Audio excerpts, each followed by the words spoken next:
ጎንደር ፋኖ እኮ ደንቆሮ ነው፣ ማይም ነው፣ ደደብ ነው፣ ጎዳኒስ ነው፣ ሌባ ነው፣ ባንዳ ነው፣ የህዝብ ንብረት የሚያቃጥል ነው።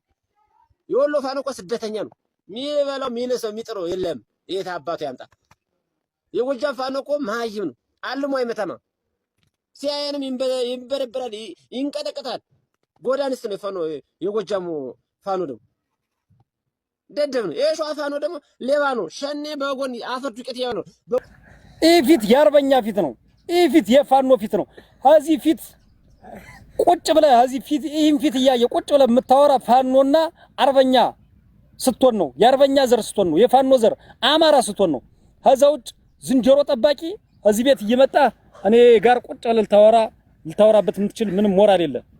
ዛሬ ለፈረሰው ስርዓት ለአብይ አህመድ ስርዓት የቆሙ የአማራ ባንዳዎች አሉና እንደው በእነሱ ዙሪያ እስኪ ብንወያይ። እንደው እየሰሙንም ነው እነሱ ሪከርድ እየተደረገም ይደርሳቸዋልና አብይ አህመድ ማንም የሚመርጠው የለም፣ በምርጫ አይደለም ሀገር የአብይ አህመድ ዙፋን የሚነቃነቀው 4 ኪሎ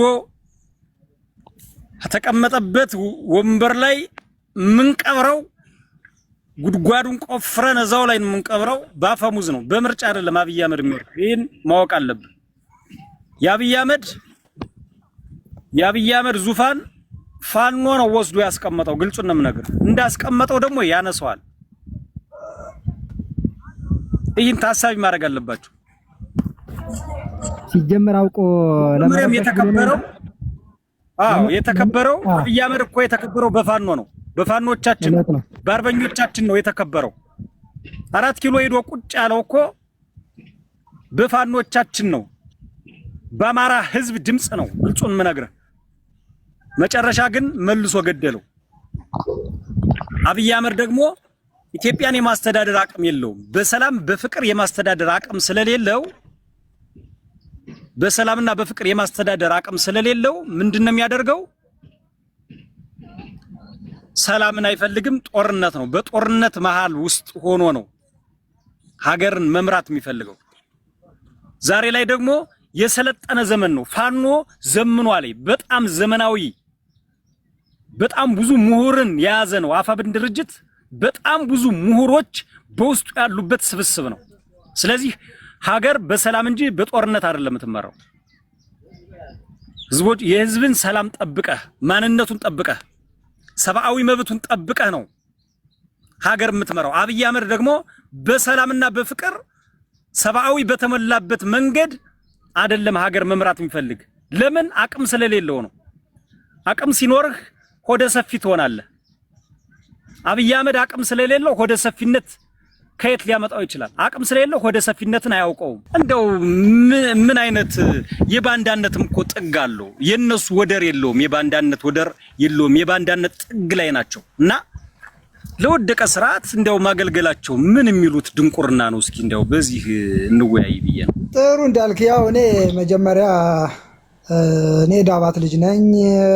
ሀብቴ ጋራ እንደዚህ ዝም ብሎ ሳይሆን በአካል ሁሉ በደንብ አውቀዋለሁ። ሀብቴንም ተሾመንም ነናሆንም ጂዮንንም በአካል በደንብ የማውቃቸው ከዚህ ከቅማንቱ ጦርነትም ጀምሮ ከምኑ ከዛኛው ጀምሮ በደንብ የማውቃቸው ሰዎች ናቸው እና እኔም የዳባት ልጅ ነኝ። ማለት ፈርሷል ብልጽግና። ሰሞኑ ሰምተህ ከሆነ ዳባት ከዚህ ከዳባት ተነስቶ ወደ ምንድነው ይሄ በሬ የሚሸጥበት አካባቢ ስሙ ጠፋብኝ። ዳራ ነው። ወደ ዳራ መሄዱ ወደ 7-8 የሚሆኑ የሚኒሻ ኃላፊ ምናምን ሰሞኑ ሙቷል። ሰምተህ እና አሁን ያንዳንዱ ነገር መሬት ላይ ያለው ነገር ብልጽግና የሚባል ነገር የለም።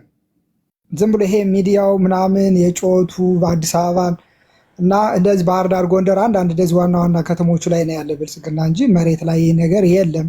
ስለዚህ ሚኒሻም ሆነ አድማ ብተና ምናምን የሚሰሙት በየቀበሌው ነገር ዝም ብሎ አንዳንድ ጎጥ ላይ ተራራ ላይ ተሰቅለው የሆነ ነገር ጠምደው ምናምን ያሉትን ሰዎች ወደ ፋኖ ብትቀላቀሉ መልካም ነው። ለቤተሰቦቻችሁ ለታሪክም ተወቃሽ ከምታደርጉ የያዛችሁትን መሳሪያ በተለያየ ነገር አለ። አሁን ዳባት ዙሪያ አለ፣ በዚህ በአጅሬ ጫፍም አለ፣ በዚህ በአባዋንሱም አካባቢ ያሉት ወቅን ዙሪያም አለ፣ ወደ ታች ወቅን ትምህርት ቤቱ አካባቢም አለ፣ ወደ ደባርቅ በላይኛው ጫፍም አለ፣ ታችኛው በዚህ በገደብዬም በዚህ አለ። የተለያየ ነገር አለ። የተለያየ ካምፕ በተለይ ልዩ ኃይሎች የተሰማራበትና እሱ አካባቢ ያሉት እንደው እውነት መናገር ምንድነው የምትሰሩት? የእሱ ላይ ያለሁት እና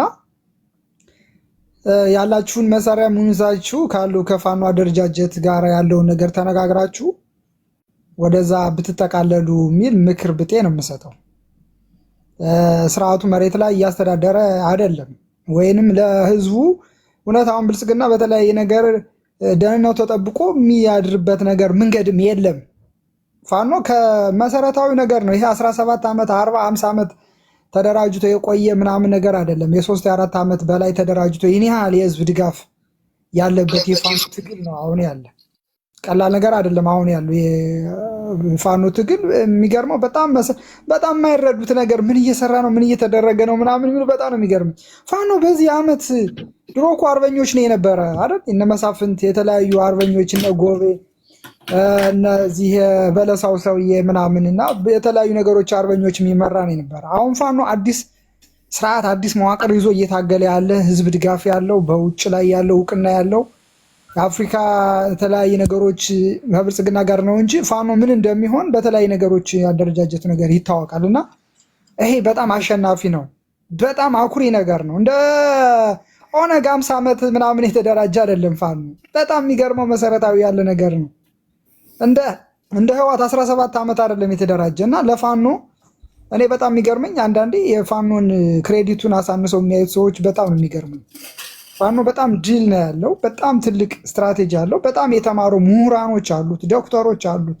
በጣም ብዙ የህዝብ ድጋፍ አለው። ውጭ ላይ አለ ሆዱ ጨጓራው እየተቃጠለ የፋኖን ድጋፍ የሚደግፍ አለ። ከአሜሪካ ከአውሮፓ የተለያየ ነገር አለ። ግን መናገር አይፈልግም። እንዴት የሚል ነገር አለ በውስጡና ብሶት የወለደው ነው ፋኖ በጣም።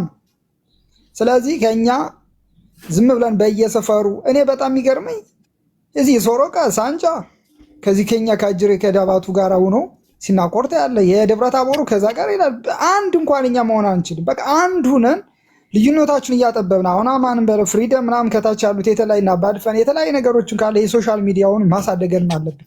ያንተን ቤት በደንብ ሳፖርት አድርጎ ይሄ ፋኖን አንድ እያደረገ በቃ ማሳደጋለ። እስኪ መልመድ መረዳዳት አለብን። የኛ ራሱ እዚህ ምን አላቅም። በተለይ እዚህ የአርማጮ አካባቢና ይሄኛው ወገራ አካባቢ ያለው ለምን እንደሆነ የተረገመ ነገር እንትን አለ። የመደገፍ የማሳደግ እንትን ባህሉ የለን። በኢኮኖሚ አናሳድግ፣ በድምፅ አናሳድግ። አሁን አፍጤን ያንን ያክል መከራ ነገር እኔ መጀመሪያ እዙ ሲመጣ የመጀመሪያ ስጮ የነበረ የመጀመሪያው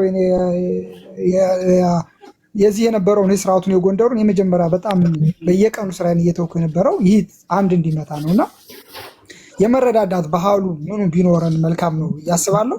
ሌሎቹ በጣም የፋኖ ጎታች አለ። አብይ ብቻ አይደለም፣ በየተለያዩ የተሰገሰገ የብልጽግና ባንዳዎች አሉ። የእኛን የመሰሉ አካባቢ የተወለዱ ባንዳዎች አሉና አንድ እንሁን። ለታሪክም ተወቃሽነታችንም እንዳናደርገው በተለይ የመደገፍ ሚዲያ ላይ ጎልቶ እንዲወጣ ለምሳሌ ያንተን ቤት በደንብ ማጠነቃቀር፣ በኢኮኖሚ ሼር በማድረግ ሀሳቦችን እንትን በማድረግ ማወያየት፣ ወደፊት ጎልቶ እንዲወጣ ማድረግ። እንደ ሌሎቹ እንደ ዙሪያ አሁን ጎጃሜ አካባቢ አይተው ከሆነ በጣም የተደራጀ የሚዲያ ዘመቻ ሲከፍቱ ሁሉም ሆ ብሎ ሼር ያደርግና ሀሳቦቹን በተለያየ ነገር ይወያይ። የኛ የለም ያንተን ማነቀፍ።